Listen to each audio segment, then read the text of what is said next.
Hi everybody, this is Dale. And this is Eric. And welcome to the Transformers Beast Wars podcast. Where you can find at optimusprimecast.com. This is a Beast Wars retrospective podcast where we're talking all the way through every single episode of the Transformers Beast Wars series. This week we are talking about episode number 3, The Web. Alright, well before we get started, I just want to take this moment to say that we're going to make mistakes. We're going to leave things out on accident. We're gonna mess up. In any case, I would like to take this time to make a correction on the previous episode where I mentioned the likeness of the main battle between Optimus Primal and Megatron, reminiscent of Ray Harryhausen's work on the fight with King Kong and the Tyrannosaurus Rex. I was mistaken. That was actually not Ray Harryhausen, but his mentor, Willis O'Brien. And that was put out in 1933. Ray Harryhausen didn't start doing films until roughly around the 50s. Okay, so that works out. Yeah. No fault, no foul. My point still, it remains that it was, the beginning of computer animation and all that other stuff, but I made a mistake. Just wanted to say. It's fine. I think we all forgive you. Thank you. We all forgive you. We have a show about making things right today. Yeah. We have a character that feels really bad. Today we have the Web. After losing a prototype comlink developed by Racnoss, Cheetor tries to redeem himself by sneaking into the Predacons' base. However, Tarantulas captures Cheetor, leaving it up to Rat Trap to rescue him. We are out of the introductory. This is where the show starts to feel like a broken up episodic show. Yeah. This is the first short. We were just mentioning that it felt short. Yeah, right? this is, in my opinion, of the episodes that we've seen so far, this seems like a very short episode. I mean, the runtime is the standard runtime, I think like 22 minutes or something like that. But 22 tops, I think it was just right about 20. Yeah. Some of these are shorter. It seems like a very short episode. This episode seems to be more of a character essay, a character building in between, in this instance, Cheetor and Rat Trap. Yeah, this episode is all about Cheetor and Rat Trap. This was written by Larry DiTillo and directed by C. Michael Easton. So we do have a totally different. We have a different production team. Yeah. So we have a different writer, we have a different director. The show feels different, it is shorter, and it's going to function differently. So we have this character development between Rat Trap and Cheetor. What does it start out with? It opens up with the crew. Racnoss going in and telling Optimus Primal that he has this new communicator, not nude communicator, new communicator. Fair enough, they're not wearing clothes. Yeah, new communicator that might be able to help battle the interference of the raw energon all in the environment. We saw this in episode 1. This was a problem. This is what got Cheetor into that into the first battle. He shot he fired the first shot of the Beast Wars. Yes. The shot heard around the pre-world? Historic world, yeah. Whatever mysterious planet this might be. Question mark, Earth? This strange primitive world. But yeah, I mean, we kind of have the same type of setup where, Racnoss needs a test. Cheetor, of course, being the I want to do everything type of guy. He wants to prove himself. He's the young scout. Yeah, so he's like, oh, sign me up. I'll do it for you. No problem. So he takes it out and runs out of the base. And Racnoss is like, I don't know about this, Prime. And Prime's, of course, like, he'll be fine. Of course. Nothing's going to happen to him. He'll be all right.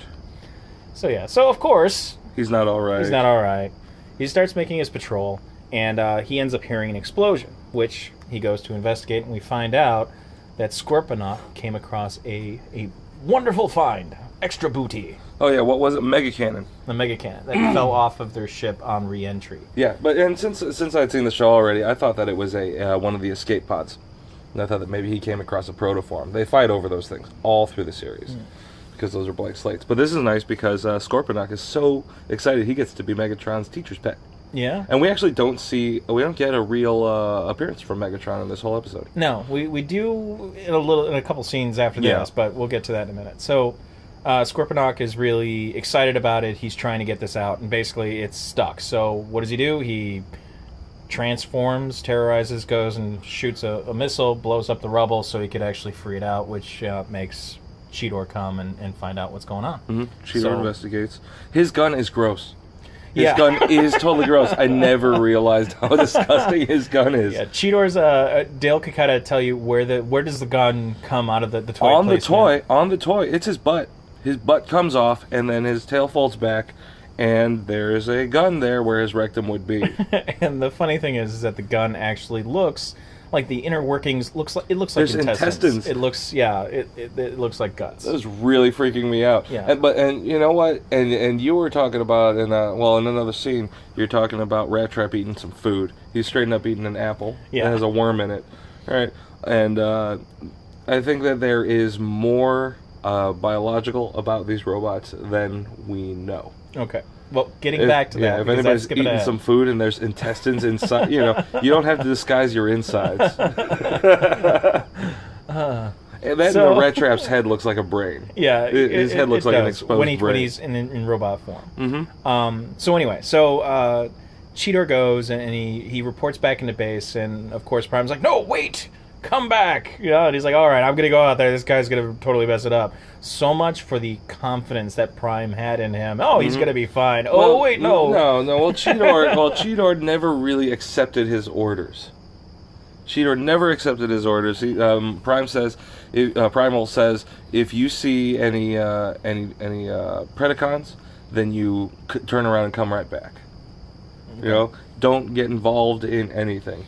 And then Cheetor, who is still mispronouncing his name, says that this cat's too fast and they won't see me coming and all this stuff. He's talking smack because he wants to pretend that he's all tough. Yeah, he's the inexperienced teenage kid, basically. Yep. And then he's told again to come back after hearing an explosion. Yeah, Rhinox comes back and says, "I don't know, Cheetor. Prime said you should come back." Rhinox could better play come Eeyore. home, otherwise Daddy's going to get upset. Mm-hmm. But yeah, so of course Cheetor ignores that. He tries to stop Scorponok and holds him up and does this typical cat and mouse type game. Cheetor is really kind of full of himself. He's like, "Oh no, don't even move, don't make me twitch, because I'm gonna shoot you," basically. You're making me twitch again. I was wondering how long he was going to hold on to that. He didn't know Optimus Primal was on the way. No, he didn't. He didn't know, and I don't know exactly. Well, he didn't. While he was toying with Scorponok, he did radio back to base to say, "Hey, I got this here." And then at that point, I think that the troops would be, called in, and he would be getting his back up. It did get tipped off. But while that was going on, Scorponok did this Castanets dance. Yeah. With his pincers, and I guess which was a Morse code-esque type message to Tarantulas, who started jamming his signal. Yeah. I don't know. I thought that maybe Scorponok was legitimately terrified. He wasn't transforming. Scorponok terrified! Doesn't really work that way, guys. But he could have been. I don't know. He was in a spot. I mean, even though I get... I don't know. Maybe he can't fire missiles while he's in beast mode. I don't know. I mean, it's probably not. We'll really. have to watch the series more probably and find out not. inconsistencies if that is the case. Speaking of inconsistencies, you pointed out I'm just gonna say that it's we don't have to roll out on it. It is stolen artillery. Alleged. So one of the things that I've brought up is what I've noticed, being someone who is coming from the outside, haven't really watched the series before, and trying to watch now as an adult, for things that catch my eye, is in the first gen, it was very apparent who was good, who was evil. The insignias were very apparent. It was very distinctive. In this series, they don't seem that distinctive. I've noticed that on several occasions, especially in this episode, there's a lot of close-ups of Rhinox, and Rhinox has the branding, the faction branding on either side of his head. Yeah, he's got the Maximal logo on his head twice. But on Scorponok, when he opens up his claw to fire his missile in robot form, it has the same exact logo on the missiles. Yeah. Now, I haven't gone so far as to check the insignias on the actual factions in robot form to see if it's just the artillery that has the same insignia or whatever. I mean, you say it's stolen artillery, but I bet it's a mess up. It's a screw up. Okay. I think that it's a screw up. The Predacon logo is a bug head. Okay. It looks like a bug head. But in this case, you know what? If you want to retcon a little bit, you really can figure that the Predacons have been at peace with the Maximals for hundreds of years. Okay. So maybe the only way that they could, they're not going to necessarily open up their own weapons plants. There's probably... So the ship, to begin with, the ship was stolen from them and everything else. And that kind of, well... You can give it makes them seem like pirates. Yeah, you can go ahead and take that route, but then that raises other questions that we could discuss later on. So, anyway, it was a cool thing that you noticed. That was awesome that you noticed. I never saw that. Okay, Tarantulas gets the drop on Cheetor. And I'll make you scream. And when that happens, Scorponok basically just goes and wails on Cheetor. Gets hit in the chest, in his second face. Yes, right in his the face. right in the chest face, with a missile. With a maximal missile, I guess. Yeah. Pilfered artillery missile. Yeah. In any case, so that puts him out of commission. Scorponok, takes his time to make off with the mega cannon. There's some a little back and forth here from Scorponok into a walking away Tarantulas who, it's like, dude, you're walking away from me. Don't talk to me when you're walking away from me. I can't understand you.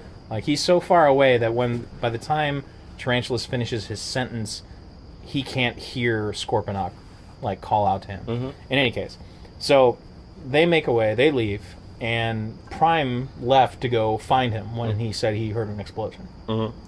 So then Prime finds him. Yeah. And he is messed up. With this episode was the start of how, I don't know, how drastic things, not drastic, but the distinctive change from what I remember Transformers was in the original, what I recalled from Beast Wars, and just my preconception of it. Because Cheetor, when they cut to Cheetor, when Prime finds him, he has exposed innards circuitry, man, and everything sitting there, and the glow in his eyes turns off, and his head goes limp and falls down. Yeah, that's a messed up scene. Yeah, it's a messed up scene, and it was right before a commercial break. But not in our case. No. We're streaming on Netflix. In any case, so that happens, which is really cool, and then it cuts to a fantasy.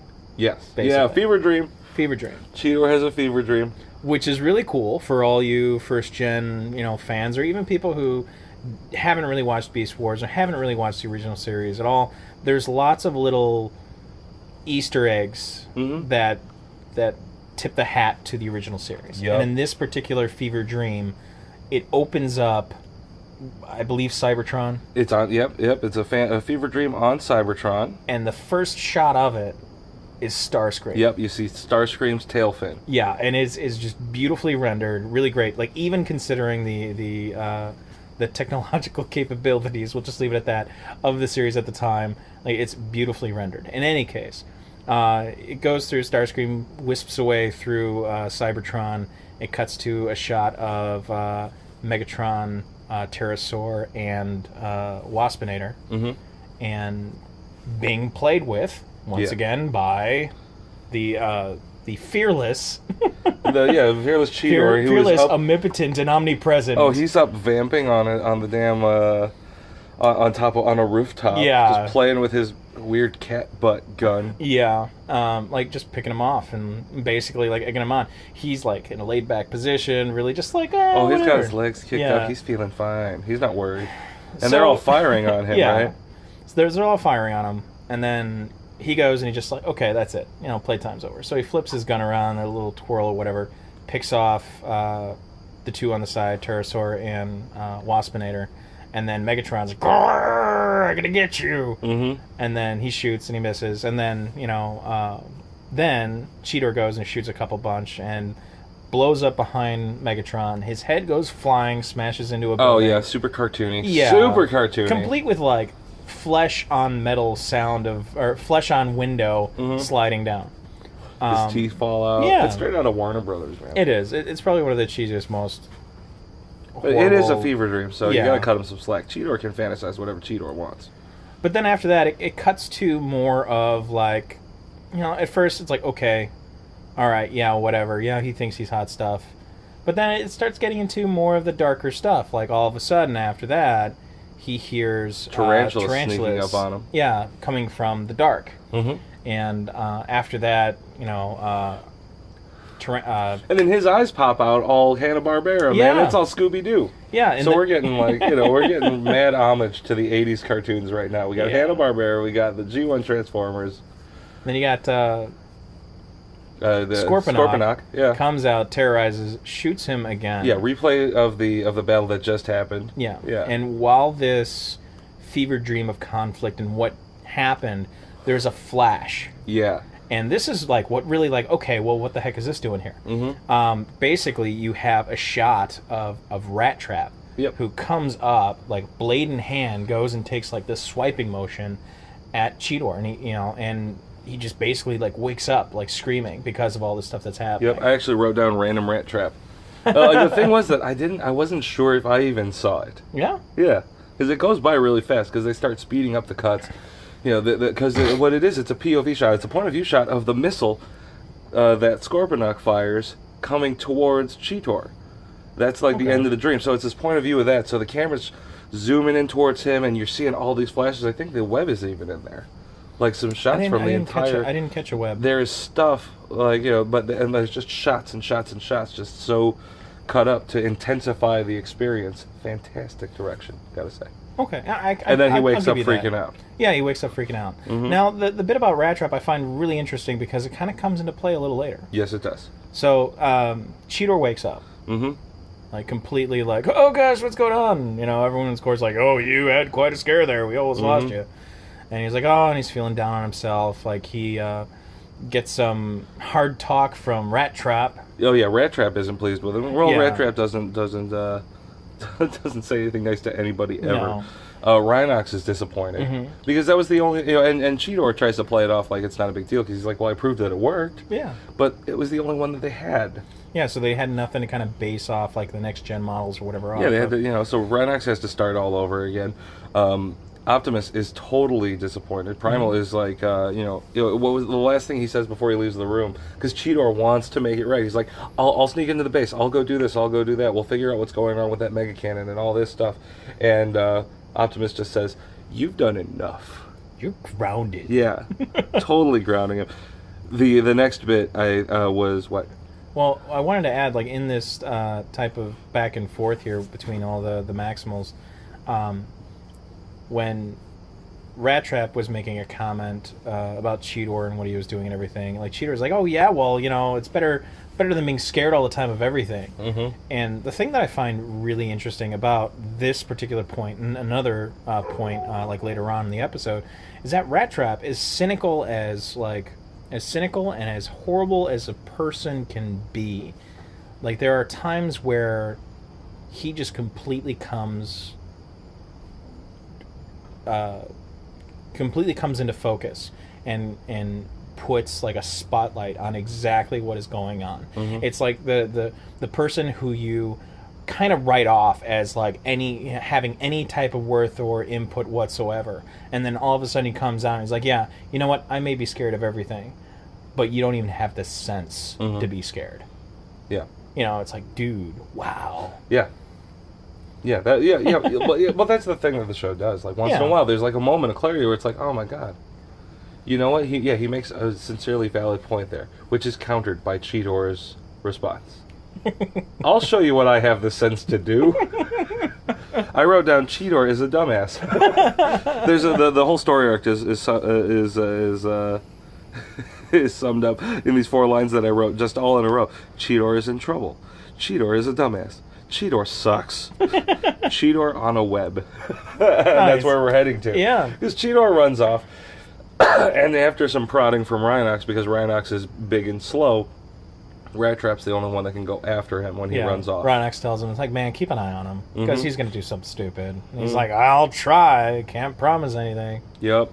So Cheetor goes, and he camps out outside of the Predacon base. Which is cool.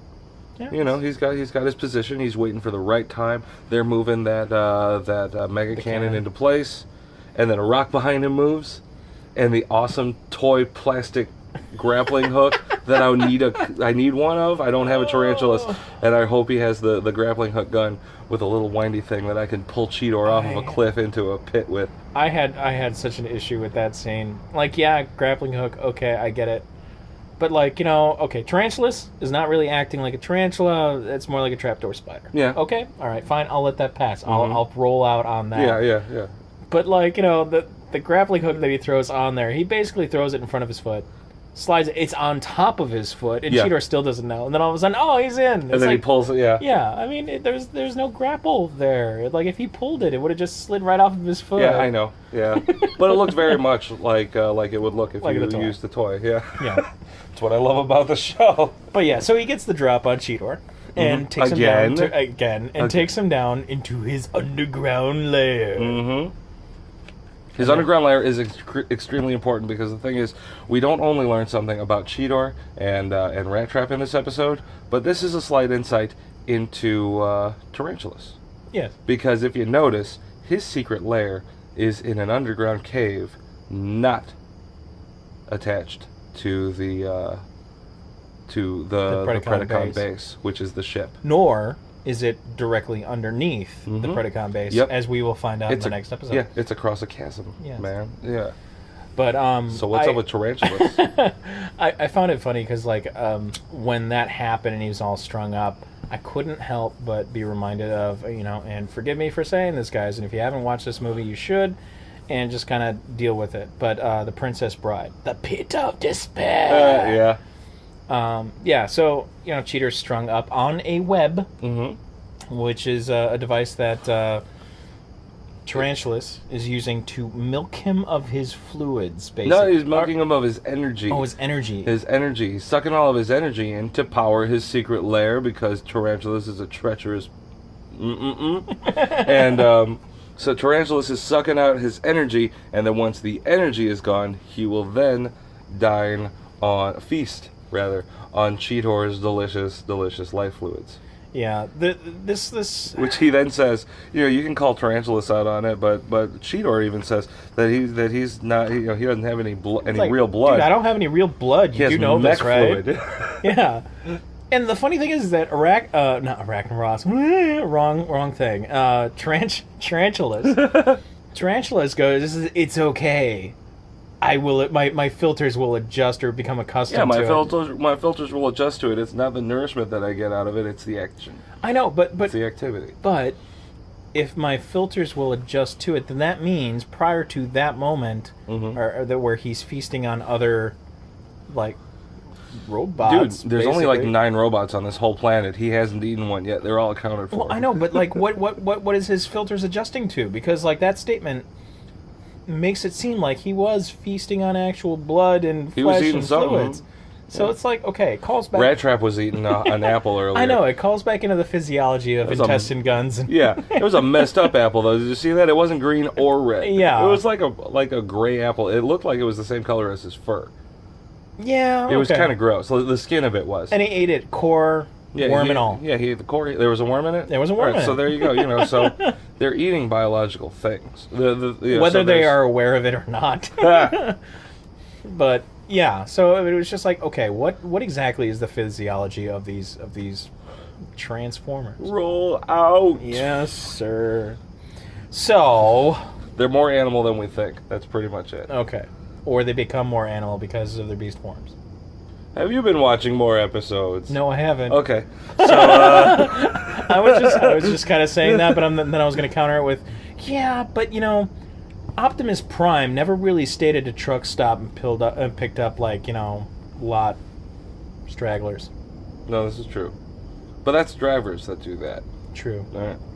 In any case. So Rat Trap ends up, finding where he's at, finds the secret lair, goes in after Cheetor. Mm-hmm. We do. Do you have to say it like that? Yes. We do have a quick scene where Dinobot is Optimus Primal, Dinobot, and Rhinox are having a war council about what they're going to do about this new Predacon problem that they're going to have to deal with sometime in the near future. Dinobot wants to go all aggro, full frontal assault before they're able to put the thing in position. Optimus Primal wants to be more cautious. And then Rhinox gets called in to consult on the matter.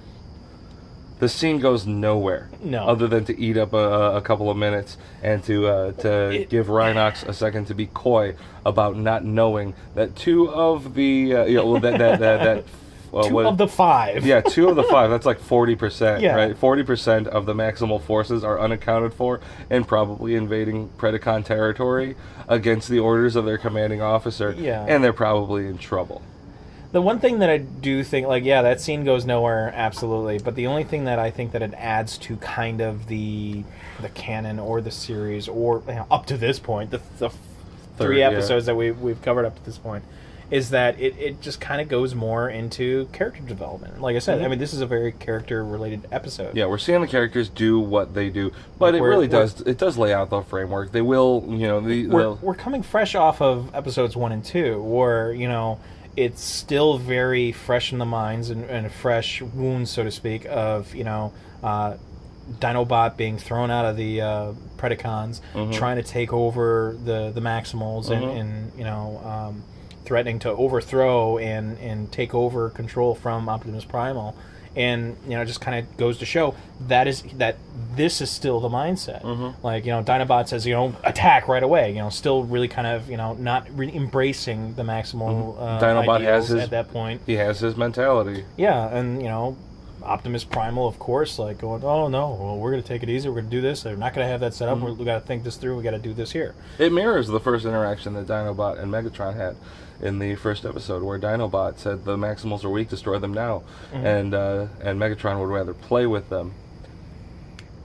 And now Dinobot says, go in now while they're weak. And Optimus Primal wants to play with them. No, I'm just playing around. So yeah, so we see that, and now it's the rat trap. Here comes the climax. Here comes the big battle of the show. Yeah, and this is why the episode seems so short, because the majority of the interaction that we see is all within Tarantulas' underground lair, and this pretty awesome fight scene. Yeah, it's really good. So basically, it's really good on at least 2 different levels. So Rat Trap sneaks in, gets the drop on Arachnus, but instead of Tarantulas. It's okay. And instead of actually taking that to his advantage, he announces his arrival. Hello, I'm here. Do you have that thing you want to do? That's too bad, because I'm here now. But yeah. So, I mean, So Rat Trap's... I was looking if I had a note there. I'll put in the audio of what he says. But, so Rat Trap comes in, and now he's got to fight Tarantulas. The thing that I found funny is that Cheetor, even though he's being sucked of all of his vitals, he still has the wherewithal to talk some smack. Like, he's still snarky as hell, while his friend is trying to save him. He should be screaming something more along the lines of, Rat Trap, save me. My hero. Or at the very least, save yourself. Get out of here. Well, maybe. Something a little more selfless, conducive to character. That type, Maybe let's not make Tarantulas, who is much bigger than Rat Trap, more angry. Yeah. So the fight goes on. They're shooting at each other, and Rat Trap starts hiding. Yeah, he starts hiding. So tiny rat. Yeah, Tarantulas goes, and he's like, okay, heat vision or thermal Predator vision, man. Yeah. Predator vision. The whole end of this fight is the end of Predator. Rat Trap is Arnold Schwarzenegger. All right, because nothing. But think about it. Get to the chopper. Yeah. Get to the chopper. We're all gonna die. He doesn't say it in this episode. So, Tarantulas turns on his heat vision. He's looking for Rat Trap. He catches him at one point, shoots at him, and then Rat Trap pulls out a device that's a smiley face. Oh, it's actually like a screaming face. It's like a screaming face. It's two small buttons on top of a large wide button. Yeah, and he hits the wide button, and so that's now sending out a fake heat signature, which is something because now Rat Trap is Batman. Yeah. And so he sends out this fake heat signature, which sends Tarantulas over there. Tarantulas sneaks up on the fake heat signature, leaving Rat Trap behind him, and then Rat Trap opens fire on him, right? Fell for the old hot box. Well, kind of. They both kind of stand Shoots his there, leg out, that's and right. he's like, hey, wait. And then Tarantulas goes, and this is like a typical Wild West shootout. Yeah. You know, it's like going from cover, shooting, and then all of a sudden you got the two protagonists, Rat Trap and Tarantulas, like face to face, sitting there, weapons drawn. And then Tarantulas goes and makes a move, and Rat Trap drops to a knee and goes and just shoots his leg off. Yeah, shoots his leg like off. completely freaking off. And it's just like, oh my god! Which knocks Tarantulas' shot's trajectory off onto the ceiling, and a bunch of rocks fall on him. Yeah. Just like in Predator. I don't think you remember clearly how that movie ended. Well, that was the trap that Arnold Schwarzenegger set up for him. Yeah, but then what he ended up killing him was with the counterweight. Oh, Killed him with the counterweight, okay. not with the trap. Ah. The counterweight to action the trap was what he killed him with. In any case. A bunch of precarious stuff was hanging from the ceiling, and it fell on the bad guy. Not a bunch, one. One single one. Don't take this away from me. I really enjoyed it. All right, I'll roll out. So like, he's buried under a bunch of rubble. He goes to try to help Cheetor. And starts pressing all these buttons. But his energy signature's wrong. Yeah, his energy because signature's Tarantulas has mad firewall. Yeah, he has mad firewall. He has a crypt key set up on this 2-button console. Yeah, I know. I'm like, man, it looks like, I don't know what it looks like. It looks like the remote control for a ceiling fan with a picture of a cheetah on it. Nice. So you can't get it, and like he ends up making it worse. The computer speeds up basically from all the wrong inputs. And then Rat Trap's like, how about this signature right here? I'll try my own signature. Takes a moment to pose with the gun, and then decides, and decides to shoot it. So that resolves everything. The energy pulse stops. Yep. Cheetor's freed, and then you're visited with the same exact frame for frame shot. The cut, yeah, of Rat Trap with the blade cutting the net. And the way that it's shot is like him standing up with the blade, goes and takes the swing, and then they cut to him cutting up the web. Now, is this... I don't know. I mean, if you really want to kind of look Cheetor too psychic? far into it, it's psychic or whatever, but whatever you believe in, there are a lot of people who have come to near death or clinically dead and have been able to come back through resuscitation or whatever, that have claimed to seen things. Things that they wouldn't have necessarily been privy to while they're under or whatever.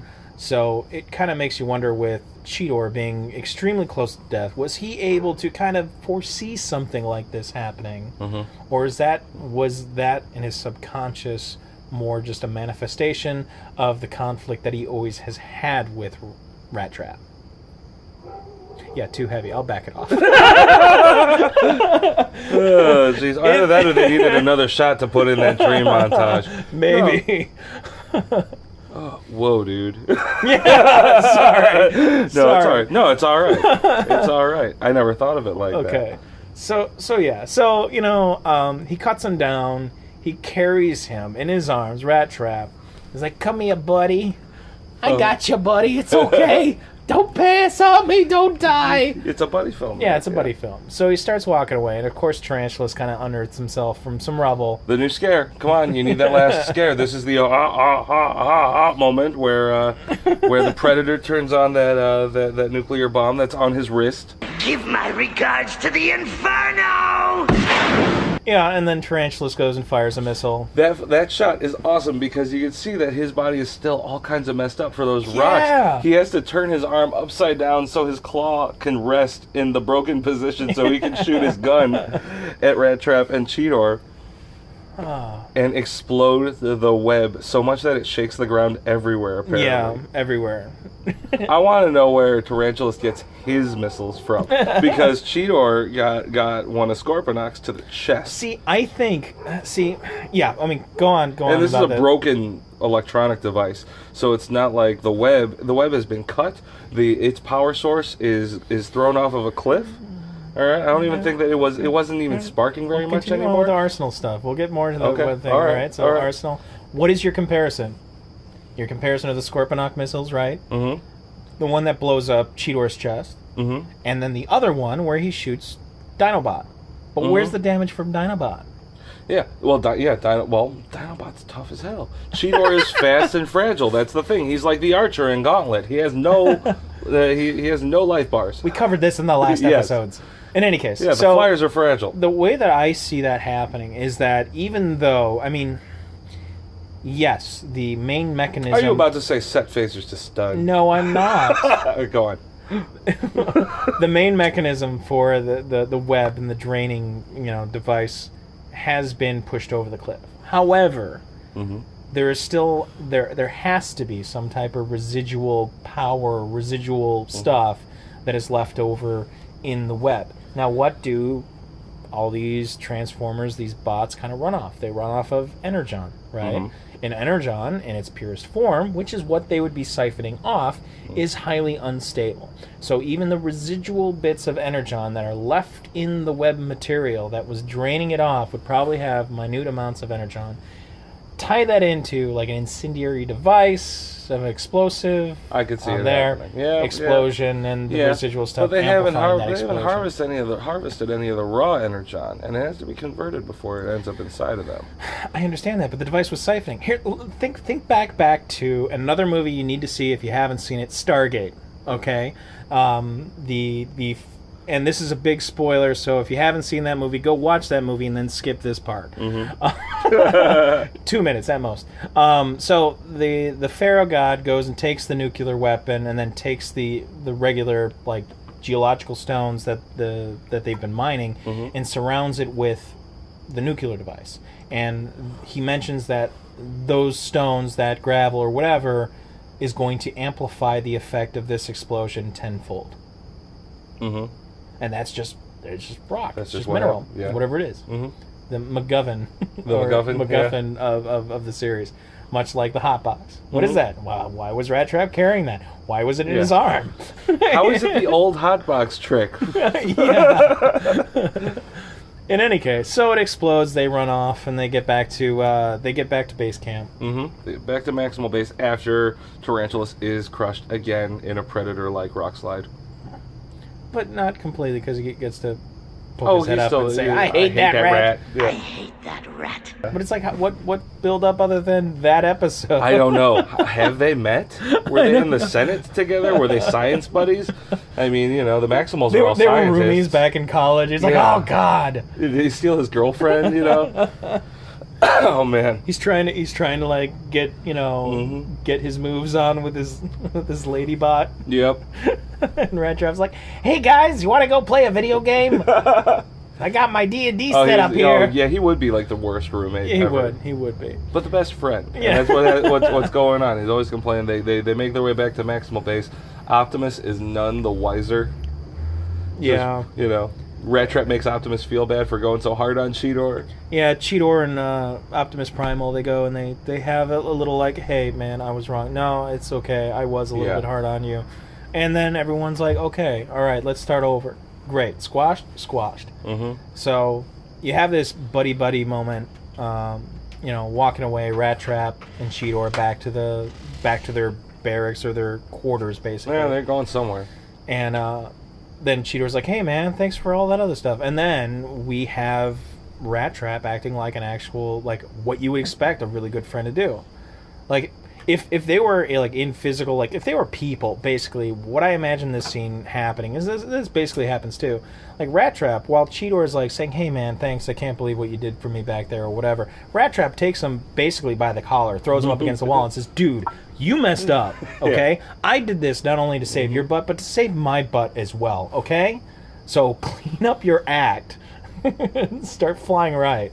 It's another hard talk with Rat Trap, well, he's back to, now that everything's okay, he can go back to being cynical. Yeah. He doesn't have to be proactive anymore. He doesn't have to go be a hero. I hate you because you make me care.